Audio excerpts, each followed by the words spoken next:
আপনার নজর রাখতে হচ্ছে তেলেঙ্গানায় ভয়াবহ বিস্ফোরণ একটি রাসায়নিক কারখানায়। যদিও কী থেকে বিস্ফোরণ তা এখনও পর্যন্ত স্পষ্ট নয়। মৃতের সংখ্যা বেড়ে দাঁড়িয়েছে 34। পাশাপাশি ইতিমধ্যেই কেন্দ্র পাশাপাশি তেলেঙ্গানা রাজ্যের তরফ থেকে একটি নির্দেশিকা এবং সেই নিহত মূলত শ্রমিকদের পাশে দাঁড়ানো হয়েছে কিনা এই বিষয়ে নিয়ে আপডেট নেব। সঙ্গে রয়েছে বিশেষ প্রতিনিধি সত্যজিৎ। একেবারে দেখো, ভয়াবহ বিস্ফোরণ, রাসায়নিক প্ল্যান্টে বিস্ফোরণ। যদিও কী থেকে বিস্ফোরণ এখনও পর্যন্ত স্পষ্ট নয়।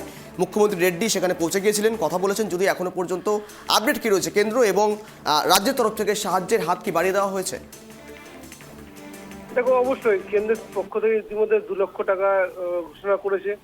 রাজ্য সরকারের পক্ষ থেকে 50,000 টাকা ঘোষণা করা হয়েছে। এবং যেটা সবচেয়ে গুরুত্বপূর্ণ তা হচ্ছে, অন্তত এই মুহূর্তে এটা আপডেট আছে, তা হচ্ছে প্রায় 42 জনের কিন্তু মৃত্যু হয়েছে। এবং তুমি জানো যে রাসায়নিক কারখানায় যে ভয়াবহ বিস্ফোরণ, এবং তার ফলেই কিন্তু এই মৃত্যুটা হয়। এবার প্রশ্ন হচ্ছে, এই রাসায়নিক কারখানায় যেখানে তেলেঙ্গানা আর এলো কোথা থেকে বা কিভাবে বিস্ফোরণ করলো? এবং ইতিমধ্যে বিস্ফোরণটা শুধুমাত্র কারখানা যে সাদূরে রেখে তার না, আশেপাশের বাড়িও কিন্তু ভেঙে পড়েছে, বেশ কয়েকটি বাড়িতে ফাটল ধরেছে। ফলে বিস্ফোরণের তীব্রতা নিয়ে এখানেই বোঝা যায়। এবং যেটা তেলেঙ্গানার মুখ্যমন্ত্রী রেবন্ত রেড্ডি তিনি জানাচ্ছিলেন যে সেই সময় কিন্তু এই কারখানায় অন্তত 90 জন কর্মী কর্মরত ছিলেন এবং সেই সময় কিন্তু বিস্ফোরণ ঘটে। ফলে মৃত্যুর সংখ্যা এই মুহূর্তে 42 এর সংখ্যাটা হয়তো আরো বাড়লেও বাড়তে পারে। ইতিমধ্যে সেখানে রীতিমতো এনডিআরএফ পৌঁছেছে এবং বিস্ফোরণের পর আগুন ধরে যায়, যারপর দমকল বাহিনী সেখানে পৌঁছে। এবং প্রথম দিয়ে আগুন নেভানো, পরবর্তী উদ্ধার কাজ কিন্তু চলছে দ্রুত গতিতে।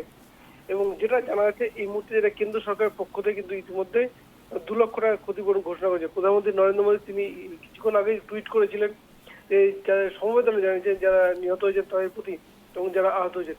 ফলে এই বিস্ফোরণের তীব্রতা বলো বা বিস্ফোরণের ঘটনা নিয়ে অত্যন্ত একটা আতঙ্কের। কারণ তেলেঙ্গানার মতো রাজ্যে যেখানে 42 জন শ্রমিকের এইভাবে মৃত্যু হওয়া কিন্তু অত্যন্ত উদ্বেগজনক বলা যেতে পারে। কারণ রাসায়নিক কারখানা, যে রাসায়নিক কারখানার কথা বলা হচ্ছে, সেই রাসায়নিক কারখানায় এতটা রাসায়নিক এলো কোথায়, মজুত হলো কোথা থেকে, বা বিস্ফোরণে অন্য কোনো শর্ট সার্কিট কিনা বা কোনো নাশকতা কিনা, তাই নিয়ে কিন্তু একটা প্রশ্ন কিন্তু উঠছে। এবং ইতিমধ্যে কিন্তু তদন্তের নির্দেশ দিয়েছেন তেলেঙ্গানার মুখ্যমন্ত্রী রেবন্ত রেড্ডি। গৌরব, বেশ, ধন্যবাদ সত্যজিৎ সঙ্গে থাকার জন্য।